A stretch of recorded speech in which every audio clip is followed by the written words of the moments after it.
Tantor Audio, a division of Recorded Books, presents Polymath, The Life and Professions of Dr. Alex Comfort, author of The Joy of Sex, by Eric Laursen.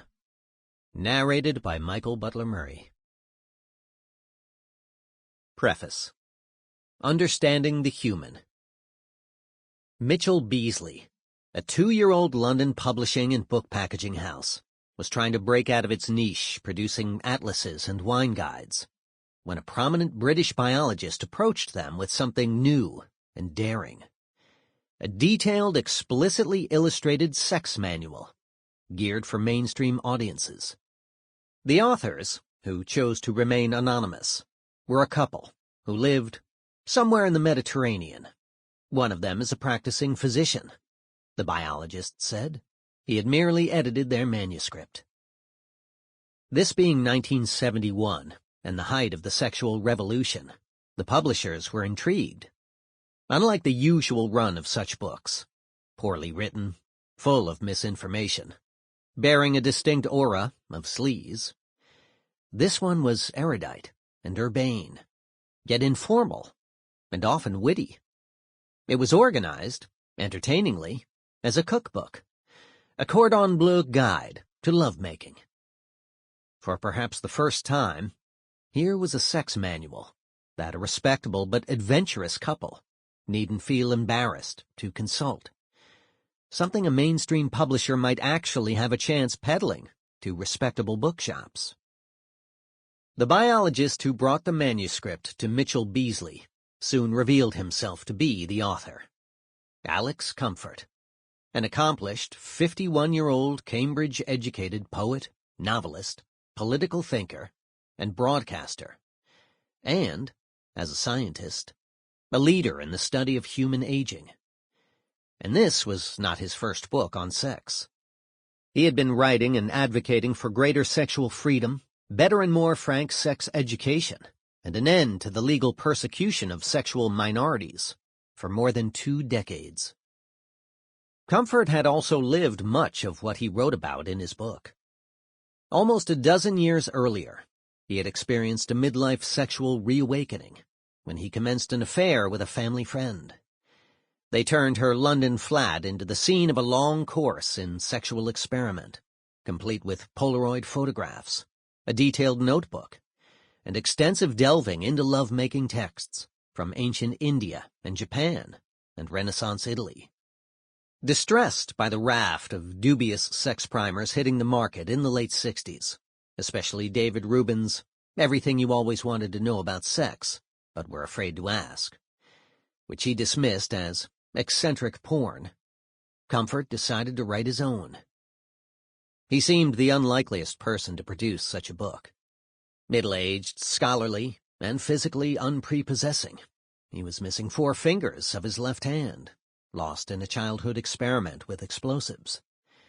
Yet Alex Comfort was a captivating talker with an encyclopedic mind, a polymath who had already carved out a position in print and on radio and TV as one of the most stimulating public intellectuals and controversialists in post-war Britain.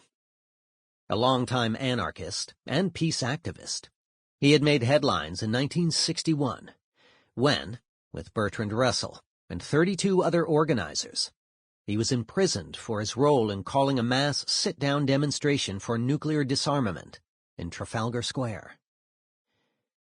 The Joy of Sex, as his book came to be titled, vaulted Comfort into another category entirely, making him, along with such figures as Havelock Ellis, Alfred Kinsey, and William Masters and Virginia Johnson, a key figure in the transformation of cultural attitudes about sex. The book was the fruit of a long personal and intellectual journey, blending elements of Comfort's anarcho-pacifist philosophy, his knowledge of the human body and medical practice, his many years of research into the sexual habits of different cultures, his own personal experience, and the communication skills he had honed as a writer and broadcaster.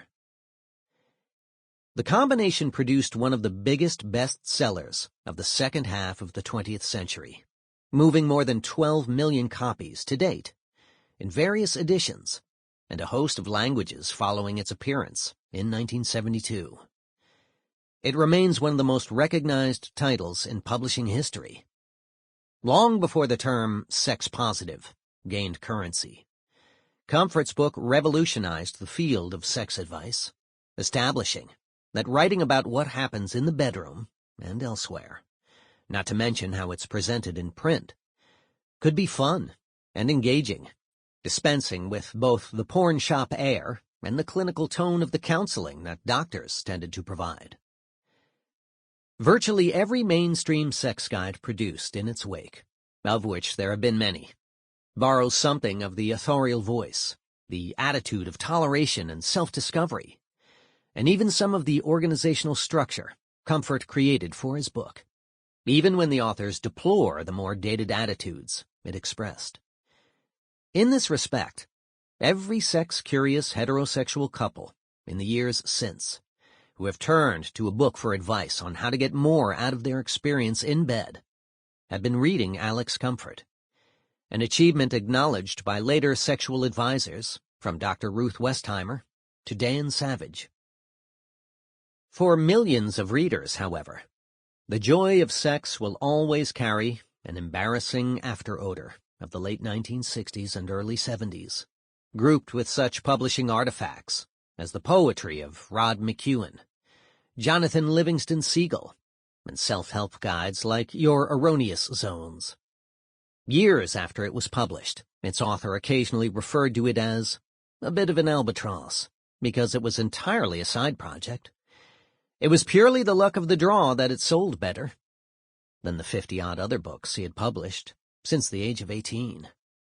These included poetry, fiction, drama, and travel narratives, scientific papers and popular titles on human aging, geriatric medical care and psychiatry, and the practice of medicine, and books on sociology, social biology, sexual behavior, and the ethics of political activism from an anarchist perspective. They included translations from French and Sanskrit, works of political theory and analysis, and studies of the intersection of biology and religion and physics and the mind. Accompanying these were thousands of articles and pamphlets, book and art reviews, lectures, radio and television scripts, and lyrics for protest songs. In a remarkably productive life, he left his mark on a half-dozen odd different fields: gerontology, the study of aging; geriatrics, the health and care of the aged; sexology, the study of mollusks; literature, anarchism; grassroots political activism; and phenomenology. All of it, Comfort insisted, fit together as one large project. "My interest is human biology," he said in a 1974 New York Times interview. "Poetry, religion, sex are really forms of human behavior. I am interested in the whole spectrum of the biology of man." He was inspired to write novels because the novel had both drawn upon and contributed directly to psychology, social anthropology, and even physics and biology. He wrote, "Becoming a poet fed into the project as well, because good poetry could take complicated ideas, ones that needed pages of dense text to explain in prose, and make them empathic, communicable as feelings and emotions. Scientific discovery didn't depend entirely on logic and method," he argued, "but also on imagination and inspiration, just as did poetry and art, making them all part of the same general area of understanding." Comfort's interest in the human, man was the term he grew up with and used throughout his career, was always colored by the anarcho-pacifist perspective he arrived at in his 20s, during World War II and the immediate post-war years. Asked 40 years later by an old comrade why he hadn't written much on anarchism recently, he replied, "Because it is a general background to all my thinking. Fish don't write essays on water." Anarchism for him was an ethical position that resisted false distinctions between the individual and the collective, insisting that no society is healthy when individuals do not accept a broad-ranging responsibility to each other, even, or especially, when that means disobeying and opposing the state. This ethic of responsibility infused his most famous book. He encouraged couples to explore their fantasies rather than suppress them, provided they weren't violent or abusive, and in this way take responsibility for each other's pleasure. "The true nature of the joy of sex," wrote the British journalist, broadcaster, and cultural historian Matthew Sweet, "was one that few noticed at the time, and few have remarked on since. It was a book about personal responsibility and freedom from convention. A book founded on the idea that political and erotic repression shared a common pathology. The joy of sex was the anarchist manifesto that conquered 1970s suburbia, a radical text that found a place on the shelves of millions of readers who didn't know Kropotkin from Kermit the Frog." His friends habitually described Comfort as a polymath, commonly defined as one whose knowledge embraces a wide range of complex subjects, and more importantly, often calls on several of them at once to address complex problems. He was admired for this quality, but as the century grew older, it marked him as something of a throwback to the earlier decades, and even the Victorian era, when an English person armed with a strong classical education seemingly could roam at will through the sciences, law, politics, and literature, without being accused of trespassing in any of them. Stereotypically, they were men, and Bertrand Russell, Thomas Huxley and his grandsons, Aldous and Julian, Alfred North Whitehead, H.G. Wells, Winston Churchill, and the geneticist J.B.S. Haldane were well-known examples in Comfort's early years. He got to know Russell, Haldane, and Julian Huxley personally. In his last decade, and somehow fittingly, he wanted most to be remembered for his poetry. By the time he wrote The Joy of Sex, however, figures like Russell were either dead or receding into the past, and to be this type of Renaissance figure had become a liability. In an age of specialization, publishers and academic employers didn't know what to do with him. As one of the world's foremost gerontologists and best-selling authors, he complained that he couldn't secure a permanent paid academic post, and publishers found his choice of subjects and genres bewildering, except when he wrote about sex. There was nothing archaic about the fields in which he chose to work and write, however. Gerontology was still struggling to establish itself as a coherent and respectable branch of science when he first tackled it in the 50s. His first book on the subject, The Biology of Senescence, was instrumental in separating the plausible theories of aging from the plethora of crackpot explanations and rejuvenation treatments, and establishing what was really known about the subject at the time. Geriatric care was a neglected and decidedly not prestigious branch of medicine and psychiatry in America when he moved to the United States and began training specialists and proselytizing for greater attention to be paid to a growing population of elderly. Sexology still barely existed as a respectable area of study in the late 1940s, when Comfort started writing about and campaigning for sex education that was free of prejudices and misinformation about teenage sexuality, sexual minorities, and the specifics of what couples do in bed. As an anarchist, he was an important figure in shifting the movement away from increasingly fruitless attempts at mass labor mobilization and toward an emphasis on direct action that would define protest politics in the post-war decades. He also explored the connection between anarchism and fields like biology, psychology, anthropology, and sociology, continuing a line of inquiry begun by the earlier anarchist scientists, Peter Kropotkin and Élisée and Élie Reclus. Comfort turned to phenomenology late in his career and published 2 provocative books on the biological origins of religion and how the human eye is created in the mind in light of the new science of quantum physics, areas that would attract greater attention from scientists and philosophers in the 21st century. When he attempted, with his fiction of the 40s and 50s, to import the continental novel of ideas, Sartre, Camus, Mann, Musil, into English literature. The results were not entirely successful, and the project didn't catch on. But it may not be the last such effort. When he and other poets tried to bring something of the Romantic tradition back to English poetry in the 40s, after a decade dominated by the more cerebral work of W.H. Auden and his companions, their work was eclipsed, but much of it endures and remains captivating. Did Comfort spread himself too thin? Would his impact in any of the fields in which he worked have been greater if he had gone further and deeper in one or two, and hadn't felt compelled to enter so many? Asked late in life, he declined to answer. The more relevant question is whether he could have lived any other way. He seemed to have an internal signal, always to look for solutions in one field, by bringing in data and insights from one of the others, by connecting physics to biology, anarchism to social biology, sex to sociology. This was the only way he could see to fully understand the biology of man, or simply, the human. It was very difficult to know Alex.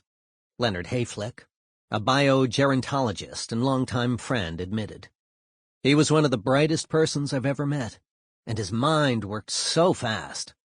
Certainly I couldn't always keep up with him, but it built a shell around him that prevented him from being known easily. People would know several sides of him, but not the whole thing, because he was so damn brilliant. Being active in so many fields, his friendships tended to be compartmentalized and to omit anything highly intimate. Yet Alex was a warm person, with a wide circle of colleagues and acquaintances in nearly every part of the world, many of whom admired and loved him. He was a brilliant conversationalist, and, in smaller settings, a sometimes devastating public speaker, with a penchant for satire. His bottomless inventory of limericks, appropriate for every conceivable occasion, was legendary. But his son recalled that he never had a close friend to whom he could open up about his deepest feelings.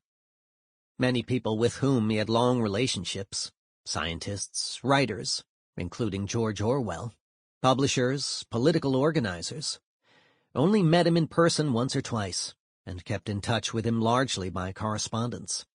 He chalked this up to an intense pace of work. He produced his first novels and poetry collections while still qualifying as a doctor, and impatience at wasting time. Additionally, he suffered from migraines much of his adult life that brought on spells of depression. But this separateness also stemmed from Alex's upbringing by an intellectually gifted mother who trained him to be a scholar from nearly his first days. Learning came easily, and he quickly found that it was the easiest way for an unathletic boy from an unfashionable middle-class background to gain favor. It also, as Hayflick recalled, built a shell around him. His closest friends were likely his two wives, Ruth, the mother of his only child, journalist Nicholas Comfort, and Jane, his second. But both relationships were fraught with difficulties. Ruth was a serene and reserved person who loved him, but often found him exhausting. Jane, a warm, sexually alive, but emotionally fragile person who he could never make really happy. For 12 difficult years he split his time between the two women, keeping all three of them generally dissatisfied, before divorcing Ruth and marrying Jane. Alex was conscious of this lack, this difficulty in fully connecting with other people, which underscored his feeling of separateness from them. Accordingly, he set about understanding the human and communicating that understanding. It was how he achieved his own sentimental education. Sexual liberation fit naturally into this program, because he felt that sex was one of the critical spaces in which people learn to be social and to practice mutual aid, which to him was part of what it meant to be human in a world without God and with the certainty of the individual's death. For freedom and beauty are not fixed stars, but cut by man only from his own flesh, but lit by man only for his sojourn. Because our shout into the cup of sky brings back no echo ever. Because man's mind lives at his stature's length. Because the stars have for us no earnest of winning. Because there is no resurrection. Because all things are against us. We are ourselves. Chapter 1. Nonconformists, 1920 to 1932. In Monken Hadley Common, a small boy stands by a fence bordering the bridge that divides the common from the railroad tracks near Barnet Station.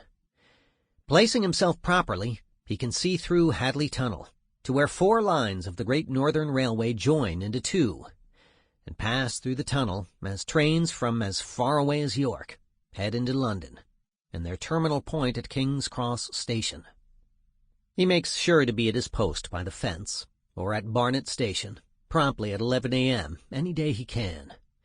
And the trains are familiar to him, Gressley Pacifics, with big round bland faces, a look of severity and hard work.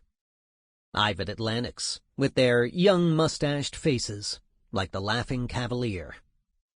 And his favorites, the Robinson Director 440s, with un-English names like Mons and Zeebrugge, sporting broad round hingeless faces and a little wheel instead of latch handles, set like a pig's nose in the middle.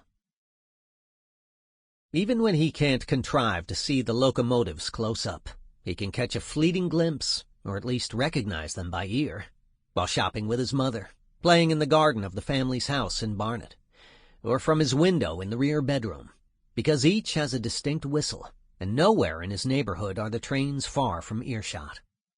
Even at night, he would remember years later, I was in bed listening to the trains, first a rushing like the wind, which came and went, then a rumbling underground as they went through the tunnel, and then a burst of sound as they came out and ran on down the bank toward London. If half asleep, he recalled, he would come fully awake at the sound of a 440 going by. The boy spends hours at a stretch watching the trains, carefully noting locomotive serial numbers as they come and go, and at home he draws diagrams of engine types and collects photographs of engines and cars in his schoolboy's notebook. His father gives him the small color illustrated train cards from packets of cigarettes, and these too he pastes into his notebook, annotated with serial numbers and whimsical nicknames: Knight of the Golden Fleece, Hercules, Great Bear. It's not just a matter of observing and noting for the precocious boy. It's a deliberate program to absorb, study, and understand, the first of many he will take up during his life. The Great Northern Railway figured very largely in his childhood, Alex Comfort later told a radio audience. But loco-spotting, later known as train spotting, was not yet a national craze when he developed his fascination with locomotives in the late 1920s and 30s. That would come during Britain's years of austerity, during and after World War II, when anything, even the rush of watching a massive, noisy behemoth roaring by, could be satisfactory entertainment. In those earlier decades, Alex was part of a small but growing underground, disproportionately boys, nurtured by hobbyist publications that began to appear in the 1890s, and ABC books that taught children to spell using pictures of trains, both encouraging them to feel a part of their country's great imperial industrial project. Schedules could be obtained for free and provided a handy place to jot down sightings, much as bird watchers maintain life lists. But for the really dedicated, the sound of a whistle and exhaust was enough to know which train was passing through. Whence the cult of the steam locomotive? Alex later traced it to 2 things. It was a lack in our society of minor gods, demigods, numinous things, which we miss all our lives, but which we supply most readily in childhood. And secondly, the purely fortuitous way in which the demands of mechanical design give the locomotive a superficial resemblance to a half-human, half-animal being, Locomotives seem to serve us, when we are children, as the masks and the ritual figures serve for less mechanical people. They are, I suppose, ancestor figures, half ancestors, half playmates. Loco spotting could be dangerous. Practitioners sometimes scrambled onto precarious perches to catch a glimpse. But that was part of the appeal. In the interwar years, the British Empire was very much alive, if a bit shaken, still presided over by a king-emperor. London, in and around which Alex would live for most of his life, was its hub and heart, and the great British rail systems were its veins and arteries. Railroads bound the Crown's territories together from India to East Africa to British Guiana. The Great Northern and the other lines that crisscrossed the island made Britain the centerpiece of a vast circulatory system of goods and services, raw materials, administration, migration, occupational travel, and social interchange. The locomotives that drove the trains, those demigods with their mass, their clamor, and their speed, plugged a small boy from a quiet suburb into the mythos and global enterprise that the empire advertised. At the same time, and in the right spot, when no train was passing, Alex could close his eyes and imagine that none of it existed. Barnet, where he grew up, perched right on the northern edge of Greater London, was an ancient rural parish, still containing, in Alex's day, dwellings that could be described as cottages. Fanny Trollope and her son Anthony had lived there more than 90 years earlier, and much of the place looked as it had in their day. Alex's family had lived in this eastern end of the home counties surrounding London for centuries. While some had moved to America and Australia, the bulk of them remained there, mainly in Kent and Essex, their occupations changing as the region became less rural and more commercial. The region was also tying itself more firmly into London's commuter belt, in part because of the railroads, and partly owing to the changes sweeping through the English economy and society. London was losing its place as the largest city in the world, but was still growing, and still a magnet for people from throughout the British Isles and the empire beyond. Alex's parents had met just before World War I, not in his father's hometown of South Woodford, another northern suburb, but in London itself. Alexander Charles Comfort was taking night courses toward a degree in classics at Birkbeck College, which had been established in the early 19th century to provide part-time education to artisans and craftspeople, and was now part of the University of London. Daisy Elizabeth Fenner, Elizabeth to everyone, had won a scholarship to Birkbeck, and was studying modern languages full-time. He was an administrator at the London County Council, LCC, in education. She had been a schoolteacher in South London. Both were the first in their families to attend university and earn degrees. They also waited longer to marry than was traditional in much of society at the time, he at 33 and she at 32, and they decided to wed on their lunch break in 1915. As it was wartime, they waited even longer to have their first, and only, child. Alexander Comfort was born on February 10th, 1920, in Palmer's Green, North London. The couple were by now living in Barnet, at Havengore, a still fairly new arts and crafts house they had leased and furnished in part with items made by students from LCC schools. In 1925 they bought the freehold and thus became homeowners. Alex would have the back bedroom, overlooking a backyard that stretched into the distance, but the house had a somewhat gloomy interior, with heavy oak timbers, and, after Elizabeth opted for a popular look of the 1930s, dark brown woodwork, picked out to give it a wood-grain look, while the walls were painted with a dark cream distemper. The house also possessed hidden dangers due to Alexander's penchant for do-it-yourself home improvement. He wired a double-power outlet into the lighting circuit in the downstairs bathroom, creating a risk of fire until a later owner found and dismantled the wiring decades later. The community Alex was born into still occupied a netherworld between self-contained rural England and the gravitational force of London. Barnet, Hertfordshire, had hosted a weekly market. Sample complete. Ready to continue?